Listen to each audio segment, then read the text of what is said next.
My name is Vibha. I represent the Academy Trust, which is a brain child of Mr. Ranganath, who has started this mainly for the education in the rural areas. Which country will you have? We completely Tamil Nadu. Many areas of Tamil Nadu. Mainly for the less privileged children, and also underrepresented children. So when you say less privileged, where do these children come from? Villages, villages. Actually, we found in 2002, way back in 2002, we found that the children were going to the school only for the midday meals. Exactly. That's exactly the period we implemented. And then brought some teachers, and then we made them study in a village center outside the house. Children, just and then we grouped it in first standard, second standard as kids, and third and fourth standard as juniors, fifth standard as seniors. Okay, and then for every 20 children, we appointed a teacher who have been called as Akas.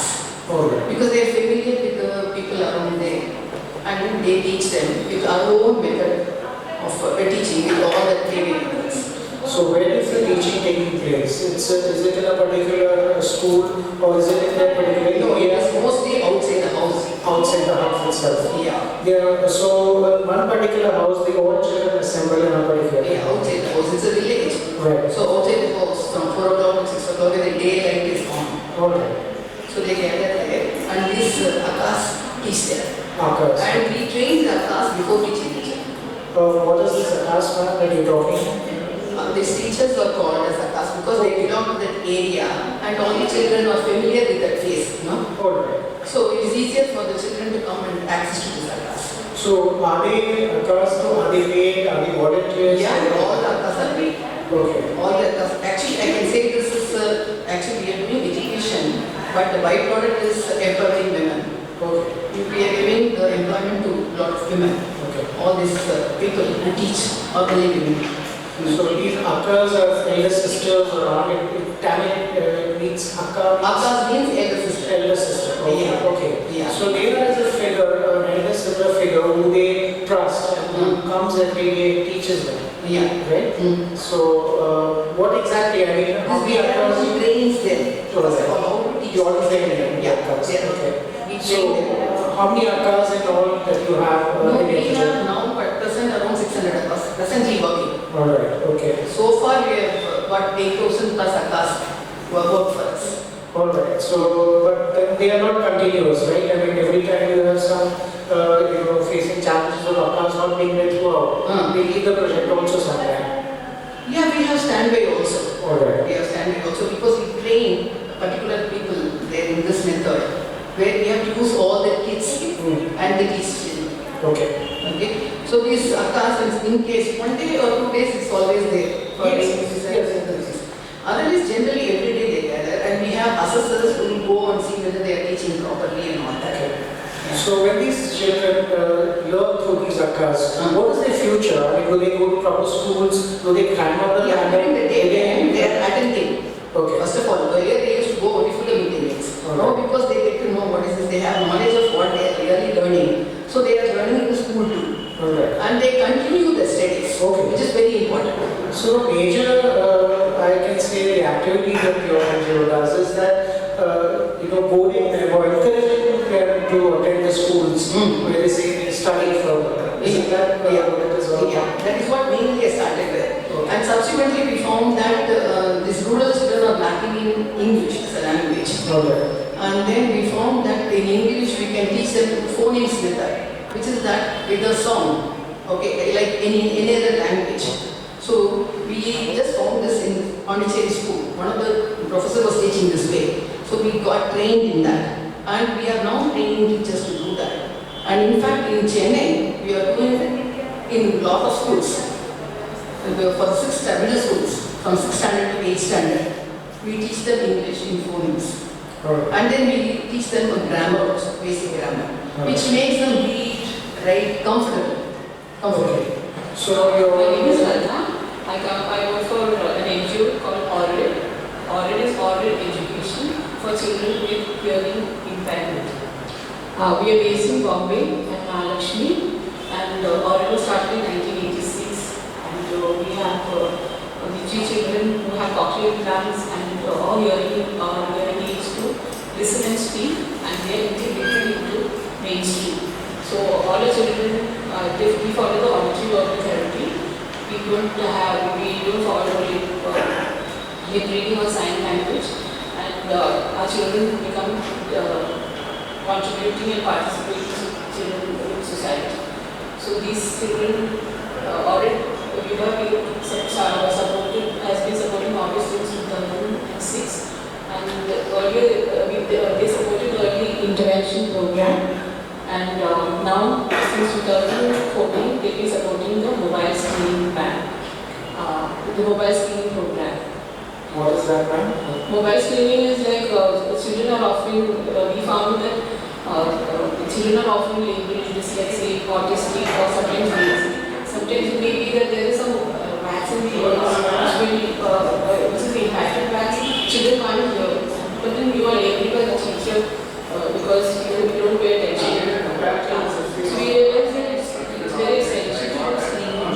So initially we wanted to do it in urban areas, but then we realized that children from the underprivileged category who like mobile crashes and like doorstep school who cater to the underprivileged section of society. So we went to we covered these children. So with the help of Vibha, they support this project because we have to use disposable earpiece, and it's very expensive. And you can't use the same thing on another child because these children come from such unhygienic background that the wax is so impacted, or there's a lot of ear infection, and we can't use the same thing on another child. We can't use the same earbud into the other ear. So and it was not feasible for us to buy. So it cost around 200 rupees per child only for the earpiece.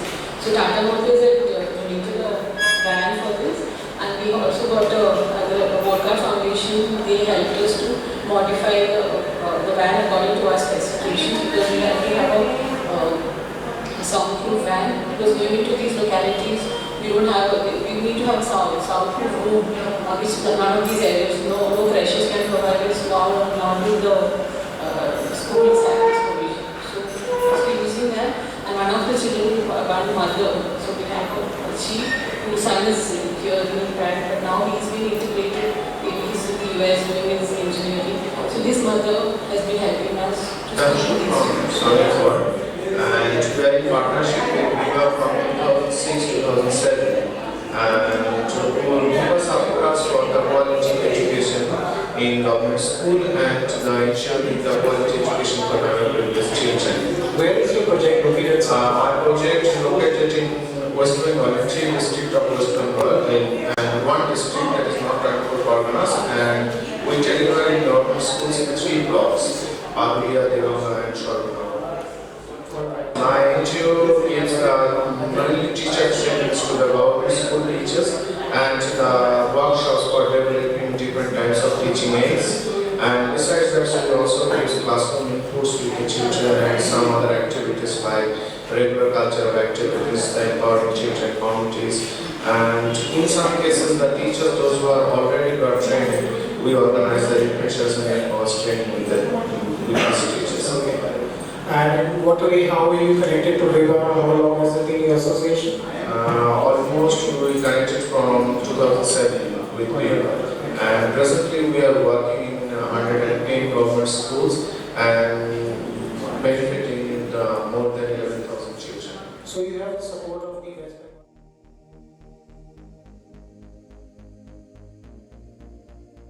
Bengal. Vision 2020 is all about going from what number to what number. You were all in the room yesterday. What did we say? From where to where are we going by 2020? 300k kids to 2.5 million kids. How long did it take us to get to 300k kids? 22 years.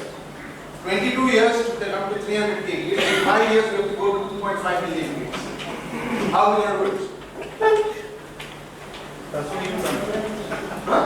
That's where you come in. That's where? You come in. That's where I come in. Break it up and spread it out. But the first thing, I said there were 3 things. What are the first thing we're going to do? She just gave me the answer. Policy advocation in government. Now all of you, make a note Go through all your donors, anywhere you see Rotary Club, Lions Club, all of these people have connections in your local taluk. They do. The YMCA's chairman, the last chairman, was the head of the Rotary Club of Pune. Use those contacts to say, how can I bring government into what I'm doing? So my take to them was very fundamental. I said we have 3 projects running right here in Pune. We have Shikshana running right here. In your neighborhood, we have DSS running right here. We have Rachna running right here. I didn't say come and fund more sites, partner, nothing. I said there are 2 things we have to do with Shikshana over here. And then I'll come to the DSS part. The 2 things in Shikshana is 1, go talk to the local corporator and say in your district, make it mandatory that Shikshana should be implemented in every municipal school. In your little taluk, maybe 5 municipal schools, I don't know. But if you're in the smallest district, don't part. I don't need money from everything. I want you to go sit with that corporator and tell him, come and implement this program if I make it mandatory. Number 1. And we will do that with 1 club in Pune. There are 4 or 5, I don't know, 10 in Pune itself. We will do one small thing here, it will automatically spread to the rest. Right? Now you have government involved saying, yes, go to this school, implement it over there. That is the best thing since sliced bread we can hear. Because once that is done, that is the only way to go from 300k to 2.5 million in 5 years. There is no other way to do it. No. That is the first. The second thing I said, we already have Shikshana in some X number of schools. 40 schools. Here. 40. In 40 schools here in Pune, Shikshana. What do you think what did I ask him to do for the 40 schools where we already have Shikshana? What did I ask the Rotary Club to do? There are 40 schools in Pune where Shikshana has already been implemented. What do you think I asked Rotary Club to do? Go see them. Go see them, okay. What else?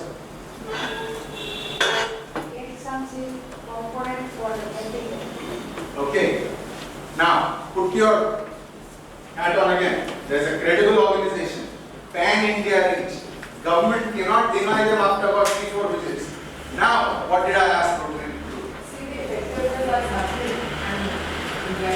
See the effectiveness that's happening, apply to others. What else? Talk to other Rotary clubs in other cities. Talk to other Rotary clubs in other cities. All of that is correct, but the first thing I told them is, why am I paying the budget for those 40 schools? Shouldn't the government be paying that budget? Think, why do you need to exist when there is thousands of crores available for education? If you need to go advocate government, they say, fine, look, I am in Charlie's school. The average budget of the school is some 15 lakhs per year or whatever it is. I am paying 40 times 10%, 1.5 lakh. 40 times 1.5 lakh, 40 lakhs. Why am I paying 40 lakhs? Can't the government pay 40 lakhs for 40 schools? It's in the budget. So what I am trying to tell you guys is think like that. We are always in the mode of funding आ जाएगा, ये हो जाएगा. अरे बाबा, advocate policy change. If we get that one corporator to say 5 schools and one news article goes out on that, 5 other corporators say मेरा तालुक में दिखाओ. हो गया तुम्हारा scale overnight. समझा? Think scale.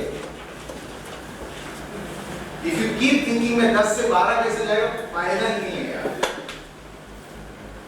10 से 1000 कैसा जाए? Start there. What is the impact? 1000 schools. Now work down. काय करायचं? What all should I do to get down? That is the impact that I want. Ron said we put 2.5 million kids. So if we just do simple math, very simple math, 300k to 2.5 million is about a 10x, 10 times. So all of you go back to your respective organizations and start doing the math. In 5 years I have to reach 10 times what I am reaching today. 10 times. Because then Ron's number can be met. The number is from you, nobody else. See why? Having sit in the front as you all are sitting for last almost 35 years, several times I used to wonder why the person standing in front is giving us a lecture. So I always thought that it's always good to tell you what to expect and what not to expect by sharing where we stand. I will also share with you what is my personal relevant experience in this field. After that, we'll move on to the working definition. I call it the working definition basically because I don't consider that, or you don't have to consider that as the definition of the word. But to begin with something, you have to have a definition. Because I always say in this wonderland of development, jargon is something that we all keep on throwing at each other rather than using and understanding it. So we need to understand this jargon, at least the word that we are using. One thing that in Action 8, partly we made them learn and we also learn, is to have working definitions. And this took a long time. In Action 8 itself, I think it took us almost 4 to 5 years to convince all of us that we need to have a working definition, without which we can't really proceed. We try to have simple working definition. We'll also talk about why influencing. Since I'm going to talk about influencing, it's obviously that I'm going to talk in favor of influencing. So I will try to explain to you why I feel influencing is essential. Tools and values. When it comes to influencing, or the other popular word is advocacy, we invariably come up with the conflict of values. And then what tools to use, what tools not to use, etc. We'll try to look at that. Advocacy and forms of government, and form of government. Under what government, what kind of advocacy can work. Influencing under democracy, I'm going to consider only democratic governments. None other than the democratic governments are considered here for advocacy. Though internationally, obviously, anyone who is an advocacy student has to consider many other forms of government which are not necessarily democratic. In India, here I am going to restrict myself only to democracy. And then we will talk about some basic fundas. Fundas is not really used in English, but I will use it in Hindi. Basically, उसका जो फंडा है, so basically we will be looking at the fundas of 4 major players whom we need to influence: legislature, executive, judiciary, and media. Finally, we will also look at the limitations of advocacy. And the last one, looking at this from a gamble that we will share at the end. Very quickly, Janat was involved with the migrant children since 1999, worked in 3 different states, worked with over 100 schools that we used to run ourselves, covering around 15,000 children. Also ran hostels. We have experience of putting volunteers in for putting children in government schools, etc. We were active on RTE and the implementation of RTE. We deliberately closed down our schools despite having funding. That funding is still lingering with us, wondering what to do with it. Because we thought that after RTE is in place, we have no business to run schools. Of course, this is our personal opinion. I'm not here to sort of discuss on that, whether that was right or wrong, or what you are doing is right or wrong. But that's what we have been doing. As an organization, we have published 3 books already on migration, which is serving as the original work on migration.